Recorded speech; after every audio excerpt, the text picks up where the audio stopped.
السلام علیکم ورحمۃ اللہ وبرکاتہ۔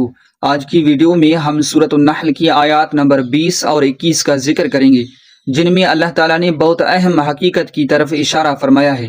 اللہ کے سوا جن کو پکارا جاتا ہے ان کی حقیقت کیا ہے، آئیے ان آیات کی روشنی میں سمجھتے ہیں۔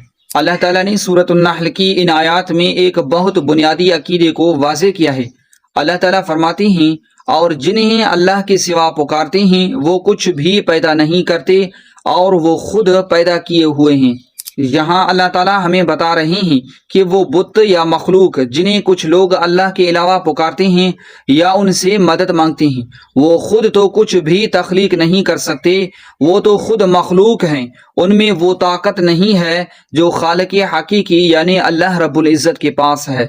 وہ تو مردے ہیں جن میں جان نہیں ہے اور وہ نہیں جانتے کہ لوگ کب اٹھائے جائیں گے۔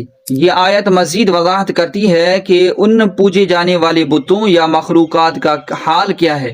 وہ زندہ نہیں ہیں، ان میں کوئی روح نہیں ہے، اور نہ ہی وہ اس بات کا علم رکھتے ہیں کہ قیامت کب آئے گی اور لوگ کب دوبارہ زندہ کیے جائیں گے، یعنی وہ خود بھی بے بس ہیں اور کسی کو نفع یا نقصان پہنچانے کی قدرت نہیں رکھتے۔ یہ آیات ہمیں ایک اہم سبق دیتی ہیں۔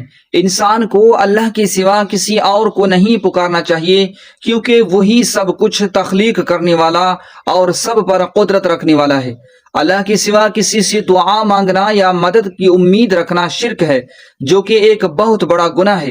ہمیں اپنی ہر دعا اور حاجت کے لیے صرف اللہ کی طرف رجوع کرنا چاہیے، کیونکہ وہی ہماری دعائیں سننے والا ہے اور ہماری حاجات کو پورا کرنے والا ہے۔ یہ آیات ہمیں اللہ تعالیٰ کی وحدانیت اور اس کی قدرت کا سبق دیتی ہیں۔ اللہ تعالیٰ ہمیں ہدایت دے کہ ہم ہمیشہ اسی پر بھروسہ کریں اور اس کے سوا کسی اور کی طرف نہ جھکیں۔ اگر آپ کو ہماری یہ ویڈیو پسند آئی ہو تو اسے لائک کریں، شیئر کریں اور ہمارے چینل کو سبسکرائب کریں تاکہ آپ کو مزید ویڈیوز ملتی رہیں۔ جزاک اللہ خیرا۔ السلام علیکم ورحمۃ اللہ وبرکاتہ۔